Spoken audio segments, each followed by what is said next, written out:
राम राम मंडळी, कशा तुम्ही बरे आहेत ना? आजच्या न्यू ब्लॉग मध्ये तुमचं स्वागत करतो. आजचा ब्लॉग आपण स्टार्ट करतोय आपल्या कामावरतून. तर आणि कसं आहे की सकाळ सकाळचं फ्रेश झालो आणि पाऊस खूप होता आणि जरा मला लेट पण झालं होतं, त्याच्यामुळे मी काही घरी ब्लॉग बनवला नाही. डायरेक्ट आलो कामावरती आणि कामावरती ब्लॉग बघितला आहे, बनवलेला आहे. आणि आपण टार्गेट घेतलं की 100 दिवसामध्ये 100 ब्लॉग आपले येणार आहेत आणि त्यासाठी तुम्हाला लाईक शेअर सबस्क्राईब केलं पाहिजे. तर चला पटापट आपल्या चॅनल जाऊन लाईक शेअर सबस्क्राईब करा. नवीन आपल्या आता पावसाळ्यात आपण फिरायला जाणार आहे, तिकडे थोडेसे ब्लॉग येणार आहे.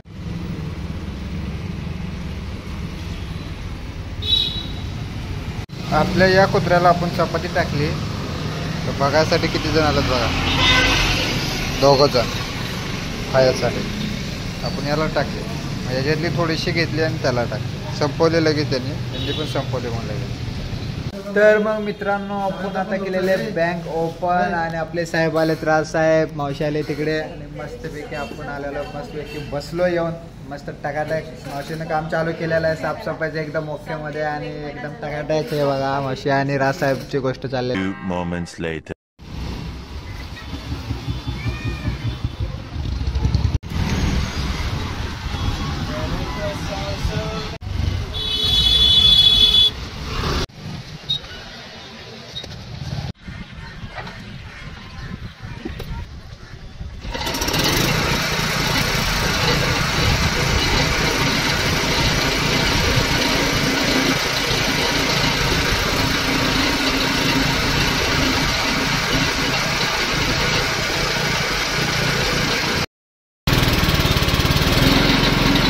आता आपण आलो घरी नाही ना, आपलं काय केलंय बघा उद्योग. हे काय आहे नेमकं? आईची नवीन पद्धत. हे असली कसलं पायपूस नाही का? काय नेमकं काय? वा बघा, आपल्या आई आता शिकायला लागले पायपुसणं वगैरे. काय घरी बसून काम ना धंदा म्हणून असलं काम ना धंदा करायला लागले. लय विचार झाले. कसं एवढं डोक्यात बसलं का? मोबाईलचा परिणाम दिसतोय तुझ्यावर. मोबाईल दिला तेव्हापासून मोबाईल मध्ये बघून बघून काय ना काय शिकायला लागले मला. काय ग बोल. लय चहा प्यायच्या का? चहा आणि बिस्किट खायचा. मला नाही ठेवला. हा मला कुठं आहे? मला एवढी बिस्किट काजलकडं आणि मस्त एक वडापाव भेटला बघा मला खायला. त्यांनी गपचूप वडापाव खाते. एक नंबर कधी आले आता जाणार पाव मस्त कांदा पण दिलाय. करता जाईल हे करता दिला ना चटणी. अभी मजा आएगा ना.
ए चिल्या